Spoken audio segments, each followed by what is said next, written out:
Nombreux, oh combien ils sont nombreux les entrepreneurs qui ne respectent pas ce point fondamental dont je vais te parler aujourd'hui.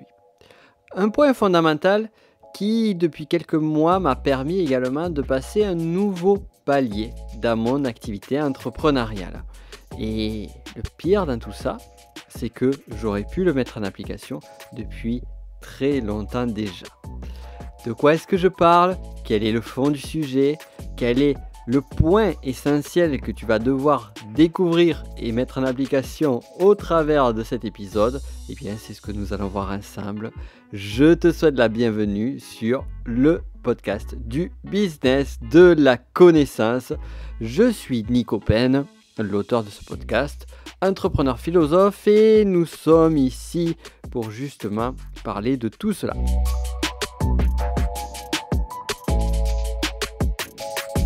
Alors, cela fait un petit moment que je n'avais pas fait de nouveaux épisodes. Nous voici donc sur une forme de renouveau, on va dire.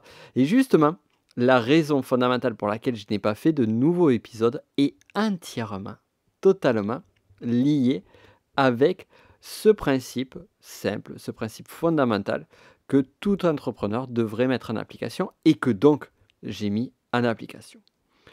Mais pour cela, on va retourner à l'école. Ah oui, ça plaît pas quand je dis ça. Et encore moins quand je te parle de faire une dictée. Donc, tu as probablement cette vision en tête du professeur de classe un peu sérieux. On va imaginer ce professeur à l'ancienne avec les tabliers. Je ne sais pas si tu as connu ces professeurs avec des grandes blouses blanches. Et des élèves. Plusieurs élèves. Et forcément, parmi les élèves, il y en a un qui est un peu inattentif. Il est en train de colorier. Le prof lui dit « Tu m'écoutes ?» « Oui, oui. » Et un petit peu plus tard, il est en train de discuter, ce même élève, avec son camarade. Et le professeur commence à s'énerver un petit peu et lui dit « S'il te plaît, concentre-toi. » Et cette phrase, le fameux « concentre-toi », on y a tous eu droit. Que ce soit par les professeurs, que ce soit par les parents, ou que ce soit dans un autre type d'activité ou de contexte. Et c'est vrai que cette phrase, elle est clé et elle a tout son sens au travers de l'entrepreneuriat. Parce que justement, ce qu'il manque à beaucoup d'entrepreneurs, c'est le manque de concentration. Je dirais même plus, parce que je vais m'y inclure dedans, ce qui nous manque, c'est le manque de concentration. Alors, on pourrait dire, beaucoup d'entre nous, je peux faire plusieurs tâches en même temps. Je peux écouter de la musique, je peux travailler, je peux m'intéresser à autre chose. Les trois en même temps, sauf que c'est faux. Le cerveau n'est pas multitâche, ça a été prouvé scientifiquement, même pour les femmes, oui, qui semblent être multitâches. Et c'est juste que une femme arrive plus rapidement à switcher d'une tâche à l'autre, mais dans tous les cas, dans absolument tous les cas, le cerveau humain n'est pas fait pour du multitâche. On n'est pas des ordinateurs, il faudrait rajouter quelques processeurs dans notre tête pour que ça fonctionne mieux. Alors, à ce stade-là, tu vas me dire, ok, donc ton conseil, Nicolas, c'est justement de se concentrer sur son activité à l'instant T donné. En fait, pas du tout. Mon conseil n'est pas là du tout. Il va beaucoup plus loin que ça. Là, ici, on est juste sur le point de base. On est juste sur une concentration à un instant T donné, et cet instant T donné est très court. Là où je veux t'amener, ce n'est pas sur du court terme, ce n'est pas sur de l'instantané, c'est sur du long terme. Et le manque de concentration sur du long terme, c'est justement ce qui fait défaut à beaucoup d'entrepreneurs et ce qui porte un tort à nombre d'entre nous. La concentration sur du long terme. Le 1er avril 2013, on aurait pu s'attendre à une blague provenant d'un auteur qui vient de publier un nouveau livre. Et pourtant, il n'en est rien. Cet auteur s'appelle Gary Keller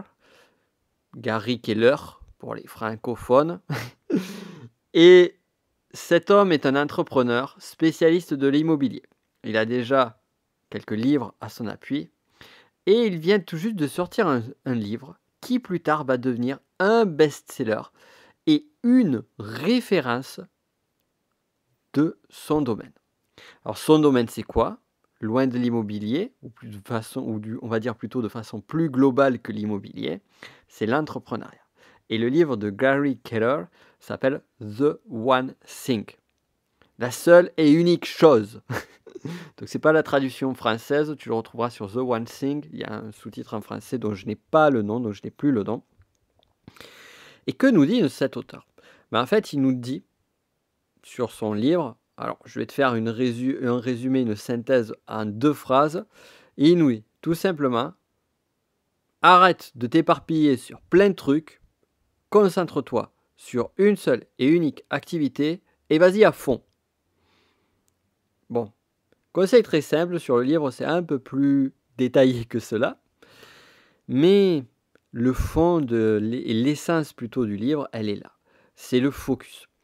Et ça, on peut faire un parallèle que j'aime beaucoup avec celui de la lumière. Tu connais la technologie des lasers. Et la technologie d'un laser, c'est quoi? C'est de focaliser toute l'intensité lumineuse sur un seul et unique point. Et c'est en focalisant cette énergie sur un seul et unique point qu'on peut arriver à tailler des diamants, purement et simplement. Alors que lorsqu'on disperse sa lumière dans différents lieux, eh bien, on arrive à pas grand-chose. Alors la dispersion de lumière, on va le retrouver par exemple sur une lampe. Mais on n'a jamais vu une lampe pouvoir, ne serait-ce qu'allumer un feu de bois. Par contre, si tu mets une loupe devant une lampe, ou si on a toujours fait cette expérience de mettre une loupe orientée avec les rayons du soleil vers une feuille ou de l'herbe, enfin, je ne sais pas si tout le monde a fait cette expérience, en tout cas moi je l'ai fait étant plus jeune, tu prends la loupe, tu arrives à bien la diriger vers le soleil et tu arrives à faire cramer ton petit bout d'herbe. Et c'est là que vient totalement cette notion de focus. Et c'est ça qui fait le plus défaut à la plupart des entrepreneurs. Et plutôt que d'être un laser, la plupart des entrepreneurs ont tendance à disperser leur lumière dans plein de sens, à la disperser sur de multiples activités, voire même disperser leur lumière sur 3 activités, et puis au bout d'un moment, ne pas pousser assez loin chacune des activités. Alors, ça c'est un autre sujet, c'est le sujet de la persévérance. On pourrait en parler sur un autre podcast. J'aurais beaucoup de choses à te dire sur ce sujet. Si ça t'intéresse, demande-le-moi. Envoie-moi un petit message sur Insta ou un peu n'importe où tu peux me contacter. Je ne suis pas compliqué à contacter et je pourrais en parler. Mais là, pour l'instant, on va se focaliser juste sur cette notion de une seule et unique chose. Si tu fais une seule et unique chose, que tu te concentres là-dessus, tu seras beaucoup plus puissant. Si une personne s'amuse à construire 4 églises, eh bien, elle va mettre beaucoup plus de temps que si elle se focalise sur une seule et unique cathédrale. Oui, parce que tu sais que j'aime beaucoup les cathédrales. Et c'est pareil sur le business. Mais le point qui est le plus insidieux là-dedans, et que l'on ne voit pas, c'est que lorsque tu te concentres sur plusieurs projets à gérer en même temps, sur une même activité professionnelle, eh bien, tu mettras plus de temps que si tu additionnais tout ce temps-là sur un seul projet. Alors, c'est pas clair ce que je vais te dire, je vais te le dire d'une autre façon. Admettons que tu aies 5 projets, que tu prennes une journée par semaine pour chacun de tes 5 projets. Que tu fasses ça pendant 10 semaines. Ok. Donc, par 10 semaines, tu as mis une journée par jour sur un projet. Ça veut dire théoriquement que sur ce projet-là, eh bien, tu aurais pu avancer autant si tu avais fait un focus que sur celui-ci, sur l'équivalent de 10 jours. 10 semaines, 1 jour par semaine, 10 jours. Et ainsi, j'aurais avancé de 10 jours sur chacun des projets. Mais en fait, dans la réalité, ça ne se passe pas du tout comme ça. Et il y a pas mal d'études, je ne les ai pas sous le chapeau malheureusement, mais il y a pas mal d'études qui vont dans ce sens-là, qui disent que finalement, en fait, comme tu vas prendre du temps pour un projet le lundi et que le mardi, tu vas te reconcentrer sur un nouveau projet, il va falloir que tu te rappelles ce que tu as fait le mardi précédent. Il va falloir que tu reviennes sur des points de base, que tu te rafraîchisses la mémoire. De même, tout le focus d'attention et de réflexion que tu as eu le lundi, plus la nuit de sommeil, eh bien, tu ne pourras l'appliquer que le lundi d'après. Donc, tu ne vas pas pouvoir profiter non plus du temps de repos qui aura basculé d'un jour à l'autre. Tout cela mis bout à bout va faire que tu vas perdre énormément de temps. Et ainsi, si tu penses mettre 10 jours sur un projet en particulier, en fait, tu en auras mis beaucoup plus que ça. Et c'est ça qui est très insidieux là-dedans. C'est qu'à force de se disperser, que ce soit en affectant peut-être une semaine sur un projet, une semaine sur l'autre, ou un jour sur un projet, un jour sur l'autre, et ainsi de suite, eh bien le fait de ne pas agir sur un bloc donné, de ne pas aller à fond sur un sujet donné, eh bien, va faire que tu vas être dans une perte de temps et d'énergie. Or, le temps et l'énergie est la denrée la plus précieuse d'un entrepreneur. Le temps et l'énergie sont les denrées les plus précieuses d'un entrepreneur. La troisième étant les ressources, qu'elles soient financières ou humaines. Ok. Seulement, voilà, il y a un mais. C'est un conseil simple et pourtant, c'est un conseil que je connais depuis longtemps. Le livre The One Thing de Gary Keller, je le connais depuis 2016, je dirais à peu près. Mais ce concept-là, moi-même, je l'enseignais sur une formation d'efficacité en 2014 déjà. Pourtant, cordonnier mal chaussé, j'ai eu beaucoup de mal à mettre en application ce concept. Ou alors, quand je mettais en application, ça a duré 1 mois, 2 mois, 3 mois, et puis hop, fini, poubelle. Et je ne suis pas le seul dans ce cas. Combien d'entrepreneurs, combien de confrères, combien de consoeurs j'ai eu autour de moi qui finalement sont tombés dans ce même écueil. Et pourquoi ? Parce que, quand tu es entrepreneur, t'aimes avoir des stimulations, t'aimes réfléchir à plein de choses ça et là, t'aimes pouvoir aller voguer d'une idée à l'autre, pouvoir profiter de ta créativité. Un entrepreneur, à la base, c'est quelqu'un de créatif, c'est quelqu'un qui a des idées, c'est quelqu'un qui a envie d'explorer le monde. Donc c'est ça un entrepreneur aussi, ne l'oublions pas. Et ça, c'est un point clé. Alors, comment je peux explorer le monde si je dois rester borné, focus, concentré sur une seule et même activité encore et encore et encore?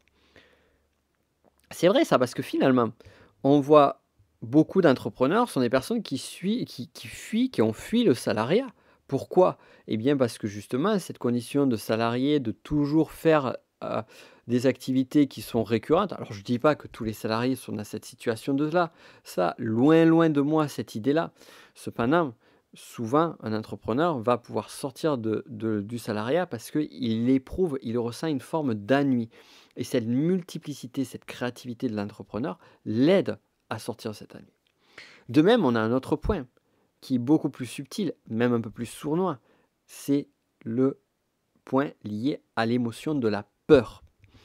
Et un entrepreneur va très vite se retrouver confronté à des risques, tout particulièrement les risques financiers, les activités ou le temps qu'il va passer sur quelque chose ou l'investissement qu'il va prendre sur quelque chose qui finalement ne va pas marcher. Alors lorsqu'on passe une journée, 2 jours, une semaine, voire un mois sur quelque chose et que ça ne fonctionne pas, c'est gênant, c'est embêtant, frustrant, mais ça va. Par contre, lorsque on a par exemple un entrepreneur ou un groupe d'entrepreneurs qui vont passer 2 ans sur une idée de start-up pour au final se rendre compte qu'ils se sont plantés, là c'est beaucoup plus grave. Et là aussi, justement, cette envie d'aller explorer le monde va être aussi un moyen à l'entrepreneur de tester ce qui marche et ce qui ne marche pas. Dès lors, comment faire pour respecter cette notion de focus qui semble être pourtant la meilleure façon d'explorer, de croître rapidement et durablement. Plus encore, on peut constater d'autres exemples qui semblent être contradictoires. L'un d'entre eux n'est pas forcément un entrepreneur, mais j'ai été très, pas surpris par son propos, mais on va dire très interpellé par son propos. Ce personnage, tu le connais Probablement, c'est Jacques Attali. Alors Jacques Attali, c'est difficile de le définir exactement et c'est justement pour ça que c'est un personnage intéressant. C'est un auteur, il a été conseiller de président, il a créé de multiples associations, il a enseigné dans des écoles, bref, il a eu plus d'une vie, semblerait-il, et encore aujourd'hui, il a 1001 activités. Et d'ailleurs, il dit lui-même qu'il a du mal à se définir et qu'il n'a pas envie de se définir selon telle ou telle activité. Et force est de constater, au vu du succès de ses best-sellers, au vu de l'influence colossale qu'il peut avoir sur des dirigeants et autres, eh bien, ça fonctionne très bien pour lui. On a un autre exemple qui va dans ce sens-là. Ce second exemple, je l'ai découvert véritablement, je le connaissais, mais je l'ai découvert plus profondément en 2011. À cette époque-là, j'étais en pleine création de ma première société. Et je me rappelle, pendant la création, pendant la réflexion même du nom de ma première boîte, eh bien, j'étais en train de lire sa biographie. Et c'est un homme très passionnant qui a fait 1001 choses et qui est probablement un des entrepreneurs les plus riches et les plus talentueux qui a pu faire la fin du XXe siècle et le début du XXIe siècle. Ce personnage, tu le connais probablement, il s'appelle Sir, parce que maintenant c'est un Sir, ça ne rigole plus, Sir Richard Branson. Et c'est le créateur de même pas la marque, mais toute la série de marques Virgin. Et donc Richard Branson, c'est quoi? C'est Virgin Records au départ, c'est Virgin Megastore, puis Virgin Mobile, Virgin Train, Virgin Atlantic, Virgin Cola, Virgin plein d'autres choses derrière. En fait, c'est Virgin avec lequel tu rajoutes quelque chose ensuite. Et ce qui est fou, c'est que le gars, il a fait une maison de disques, il a fait des centres commerciaux, centres culturels style le Fnac, il a fait une compagnie de téléphonie mobile, il a fait une compagnie de train, il a fait une compagnie d'avion, il a fait une marque de soda, mais c'est juste ouf, c'est tout et n'importe quoi quand tu le suis. Et tout comme notre ami Jacques Attali, ça semble lui avoir bien réussi. Alors du coup, on se pose la question. Gary Keller, il n'est pas en train de nous enfumer un peu avec son histoire du One Thing? C'est toute la question qu'on pourrait se poser. En tout cas, moi je sais qu'en 2011, lorsque j'ai lu le bouquin de Richard Branson, eh bien ça m'a beaucoup inspiré. Et d'ailleurs, ça m'avait donné l'idée à ce moment-là de me focaliser à 80% de mon temps, c'est-à-dire 4 jours par semaine, sur mon activité qui à l'époque était un blog, puis les livres numériques, puis les formations numériques, tout ça a été lié. Et la dernière journée de la semaine, un peu à l'esprit, d'ailleurs je m'étais un peu inspiré de ça, de la société Google, et bien comme les salariés allaient vaquer à des créations, et bien j'allais me focaliser sur un autre projet. Bien évidemment, ça n'a pas tenu très longtemps cette histoire-là. Et surtout, ça n'a pas fonctionné. Alors, qu'est-ce qu'il faut penser de tout cela? Sur quel pied danser? D'un côté, on nous dit concentre-toi, focalise-toi. De l'autre côté, on nous dit tu peux pas, c'est compliqué, tu es entrepreneur. Et en plus, il y a des entrepreneurs qui arrivent à bien s'en sortir. En fait, il nous manque on a oublié le fondamental dans tout ça. On a oublié un point clé. Et c'est ce point clé que moi, je n'ai pas vu pendant très longtemps, qui m'a fait me poser cette question que je suis en train de te poser et de t'amener jusque-là avec la réponse qui va s'en suivre. Ce point fondamental que l'on oublie, c'est l'échelle de temps. Et tout particulièrement, l'échelle de vie. Parce que ce que l'on voit, c'est qu'on voit toute l'échelle de temps sous une dimension qui est une dimension très condensée. Si je prends Jacques Attali, c'est un gars qui a des décennies et des décennies d'activité derrière lui. Si je prends Richard Branson, on prend par exemple Virgin Records, Virgin Megastore, c'est ses premières activités, ça a duré des années. Or, on va se comparer à ces entrepreneurs-là en se disant, ils ont fait plein de trucs, je vais faire plein de trucs. Sauf que, on devrait se dire à nous-mêmes, Coco, t'es bien gentil, mais fais déjà quelque chose bien, Fais-le à fond pendant quelques années et une fois que ça cartonnera, à ce moment-là, tu pourras aller sur d'autres choses. Et là est la clé. Là est la clé pour pouvoir s'en sortir. Là est la clé pour pouvoir gérer ces différents projets. C'est-à-dire que Gary Keller a raison, on se focalise sur une seule et même chose, mais on y va à fond pendant un temps donné. Et ça fera partie du plan à un moment donné ou pas, de basculer vers autre chose si le cœur t'en dit.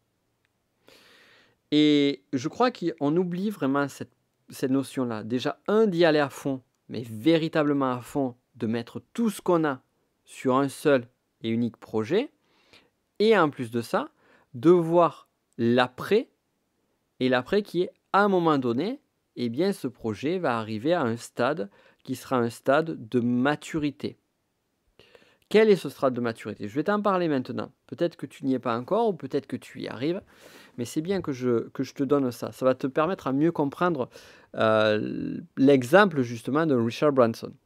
C'est qu'à un moment donné, eh bien, il bosse sur le projet. Il est à fond sur le projet. Par exemple, on va prendre Virgin Records. Il est à fond sur le projet, il fait tout ça, et à un instant donné, il va commencer à se staffer. Il va commencer à amener des personnes avec lui. Et il va commencer à déléguer une partie du projet, voire à déléguer totalement le projet.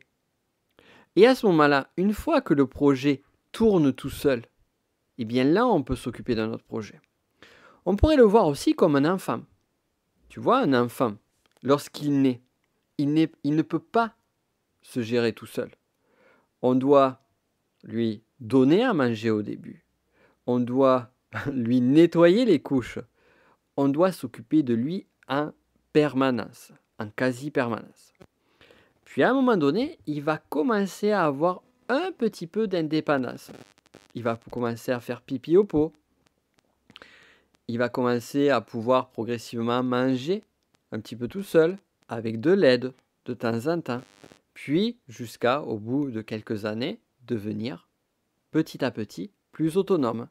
Cependant, bien qu'il devienne autonome, eh bien, il va quand même falloir s'occuper de lui pour son apprentissage, pour l'amener en voiture, ça et là, jusqu'à un moment donné où il va devenir adulte et à un instant T, il deviendra indépendant. Et là, à ce moment-là, peut-être qu'il nous demandera notre aide, une fois par mois, une fois tous les 6 mois, une fois à l'année.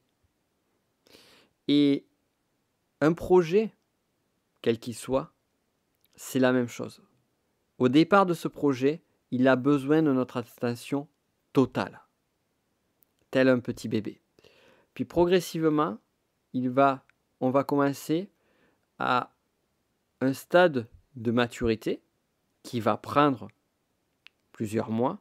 Généralement, ça va prendre plutôt des années, et au moins une année. Et à ce moment-là, on va commencer à déléguer des parties du projet. Donc du coup, cette délégation va donner de l'indépendance à ce projet. Puis petit à petit, jusqu'à un stade où celui-ci va marcher tout seul. Généralement, on appelle ce stade le fameux stade de la revente. On le voit beaucoup dans le domaine des startups. Et on n'est pas forcément obligé d'arriver jusque-là. On peut très bien rester sur ce projet à vie, si c'est un projet qui nous fait kiffer. Mais il y a quand même cette partie-là. Et dans la formation en ligne, par exemple, dans l'infoprenariat, au début, si par exemple, admettons, tu fais de la vidéo, alors la vidéo, c'est un sujet dont je pourrais te parler beaucoup, eh bien, tu vas faire tout seul. Tu vas faire tes vidéos, tu vas tourner tes vidéos, tu vas les monter, tu vas les publier, tu vas diffuser, communiquer sur les réseaux sociaux et ainsi de suite. Puis progressivement, tu vas te staffer. Peut-être qu'à un moment donné, tu vas avoir quelqu'un qui va communiquer sur les réseaux sociaux pour toi. Puis tu vas prendre un monteur et ainsi de suite. Et peut-être que tu vas te faire aider à terme par quelqu'un qui va t'aider sur le script, sur le scénario, sur la stratégie. Tu vois, donc petit à petit, il y a tout qui va différentes choses qui vont faire que tu vas passer du stade de l'artiste à un stade véritablement entrepreneur et chef d'entreprise. Et ça, c'est un point clé. Et pendant toute cette phase, il est important, il est vital de rester focalisé, de s'occuper de cet enfant, de s'occuper de ce bébé et le faire grandir. Et moi, j'aime le mot-clé, c'est de dire d'être dans le focus et l'intensité sur un temps donné. Et là, tu vas créer, moi ce que j'aime bien faire, ce qui pourrait t'aider, c'est de définir des phases, tu vois, un peu comme les phases de lancement d'une fusée. Tu vas définir des phases sur ton projet. Une première phase qui peut être pendant quelques mois sur laquelle tu vas bosser à fond sur une partie. Une fois que cette phase sera finie, tu vas passer sur la phase numéro 2, puis la phase numéro 3, jusqu'à un moment donné où ça sera OK. Et peut-être même qu'à la fin de ta première phase, eh bien, tu te diras, ah ben la phase 2, finalement, avec le retour d'expérience, c'est pas tout à fait ça. Je vais pivoter un petit peu, voire pivoter fortement. Et ainsi, tu vas rectifier le tir pour ta phase 2, puis ta phase 3. Et ces différentes phases doivent être reliées aussi avec une finalité. Et là aussi, une autre erreur, je te donne beaucoup d'infos sur ce podcast, ça fait longtemps que je n'en avais pas fait, alors profitons-en. Sur les phases, généralement, on se donne un objectif. Mais la plupart du temps, beaucoup d'entrepreneurs se donnent des mauvais objectifs. Ce sont des objectifs en termes de chiffres. Je vais faire X milliers d'euros, ou X dizaines, X centaines, voire millions d'euros de chiffre d'affaires. Je vais atteindre X contacts sur ma liste. X trucs, machin chose. Bref, quel que soit ton indicateur. On va prendre un indicateur de performance et on va essayer de le pousser à fond. Genre, je vais arriver à 100 000 abonnés YouTube et quand j'arriverai à 100 000 abonnés YouTube, je vais aller sur ça. En fait, ce sont de très mauvais objectifs. Ce sont de très mauvais objectifs parce qu'ils sont souvent corrélés à quelque chose que l'on ne maîtrise pas ou peu. Et moi, ce que je t'invite vivement à faire, et ça c'est vraiment quelque chose qui a beaucoup changé sur mon activité, qui m'a beaucoup aidé, c'est de définir des objectifs qui soient focalisés sur un résultat qui dépend de toi et surtout qui soit factuel, concret. Par exemple, tu peux dire ta phase 1 de ton projet, ça sera la phase qui va t'amener jusqu'à la création de ta prochaine formation et du lancement de cette formation. Une fois que ce sera fait, tu regarderas les résultats.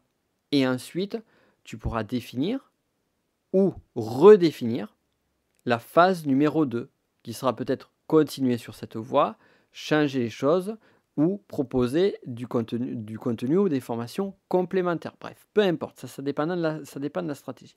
Cependant, pendant toute cette phase-là, l'idée clé, et on en vient à notre ami Gary Keller, l'idée clé, c'est d'y aller à fond. C'est d'y aller à fond, avec intensité, se focaliser que sur ça et ne penser que à ça pendant tout le temps de travail que tu as. Certes, tu peux avoir des moments où tu vas souffler en tant qu'entrepreneur, mais ça ne devrait pas dépasser une demi-journée dans ta semaine, même pas quelques heures dans ta semaine, pas plus. Tout le reste de ton temps ne devrait être dédié qu'à cela. Et si tu fais ça, crois-moi, je sais que c'est dur, je sais que c'est difficile, je sais que beaucoup ne vont pas le faire, je sais qu'il y a des chances pour que tu ne fasses pas. Mais si tu fais ça, et que tu t'y focalises et que tu t'y consacres ardemment, crois-moi bien, preuve à l'appui, ça va marcher. Et en introduction de ce podcast, ce que je te disais, c'est depuis quelques mois, j'ai passé un nouveau cap, un nouveau palier dans mon activité. Je ne vais pas t'expliquer en détail, parce que ça, c'est très privé. Cependant, ce qui m'a permis de faire ce nouveau palier, c'est de réappliquer de façon scrupuleuse, de façon religieuse, ce concept que j'avais déjà appliqué en amont, qui avait déjà fonctionné pour moi, et que, à certains moments, par tous les biais, tous les défauts ou tous les failles, on va parler plutôt des failles ou les imperfections de l'être humain et qu'on peut avoir en tant qu'entrepreneur, c'est à chaque fois que je suis parti dans ces failles-là, et bien que ça a commencé à dérailler. Donc, focus. Alors, il y a aussi un autre point que j'aimerais rajouter avant de finaliser, C'est aussi quelques dernières objections, c'est l'enfermement en tant que spécialiste. Souvent, quand on est focus sur un projet, on dit soit spécialise-toi, spécialise-toi, mais on dit si je me spécialise, je m'enferme. En fait, c'est faux. C'est totalement faux ça. C'est pas parce que tu vas te spécialiser à un moment donné, voire sur plusieurs années sur un domaine, et c'est pas parce que l'on va te voir comme l'expert de ce domaine que ça va t'enfermer forcément. Tu vois, par exemple, moi, tu m'écoutes sur un podcast business, tout le monde me voit, me considère comme un spécialiste, le spécialiste énéagramme. Et moi-même, je me définis comme le spécialiste énéagramme. Mais c'est pas parce que je suis spécialiste énéagramme que ça va m'enfermer là-dedans. Loin de là. Il y a plusieurs choses qui sont à gérer là-dessus.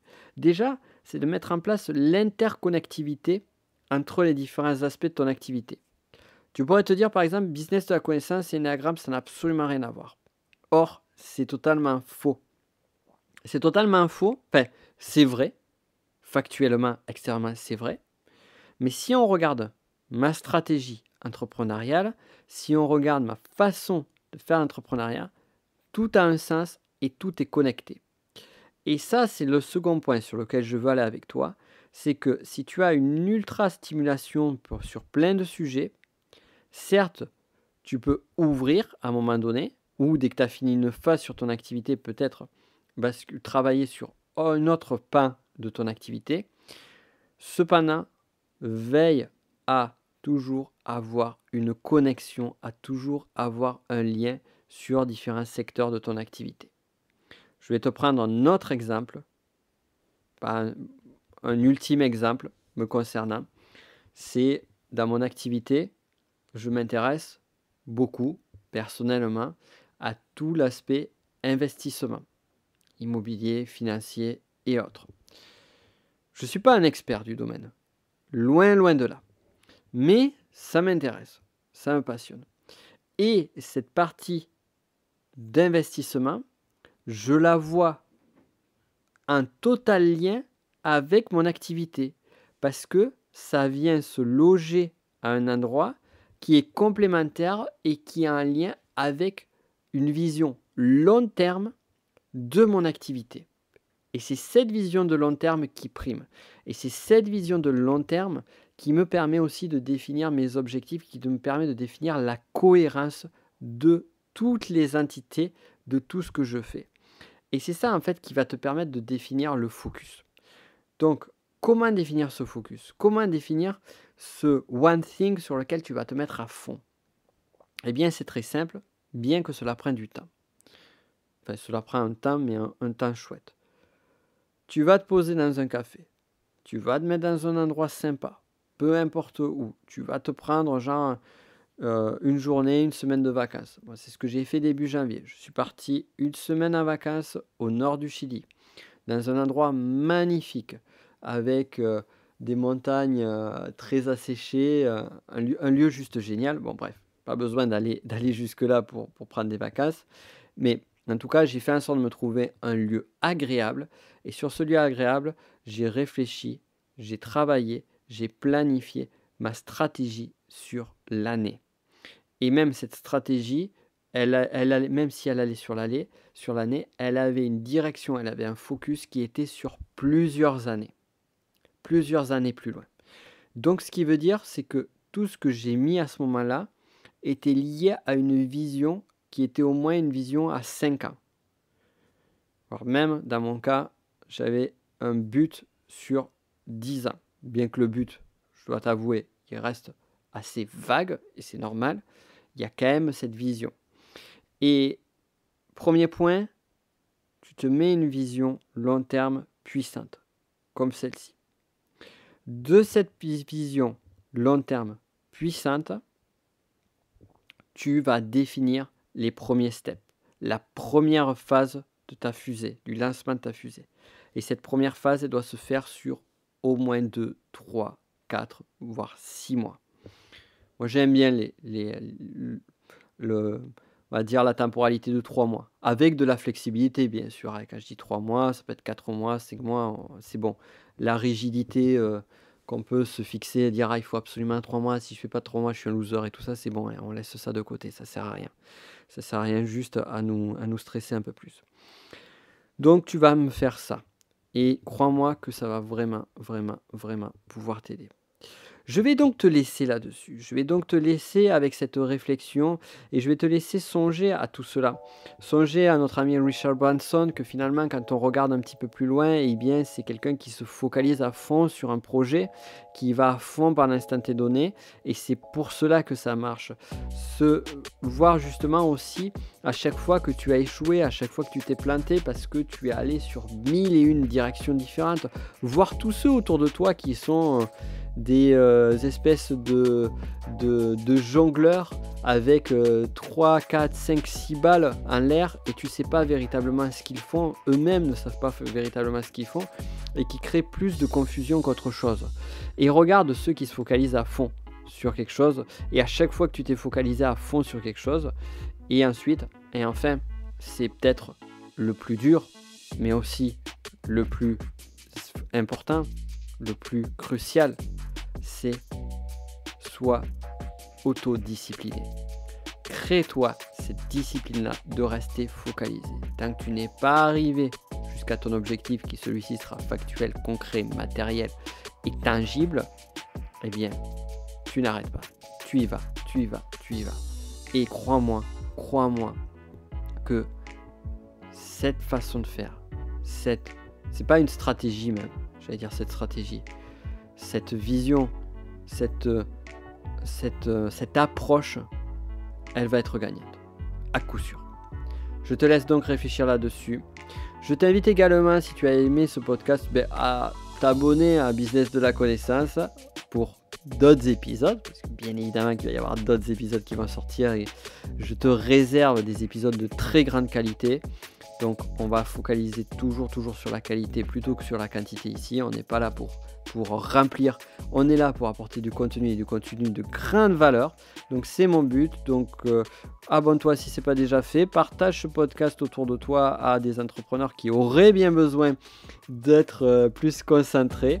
Et enfin, dernier point, et ça serait vraiment cool si tu ne l'as pas déjà fait, ça serait de me mettre un petit commentaire, tout particulièrement si tu écoutes ce podcast sur iTunes, et pourquoi pas une note, une 5 étoiles, ça serait juste génial et je t'en remercierai de tout cœur.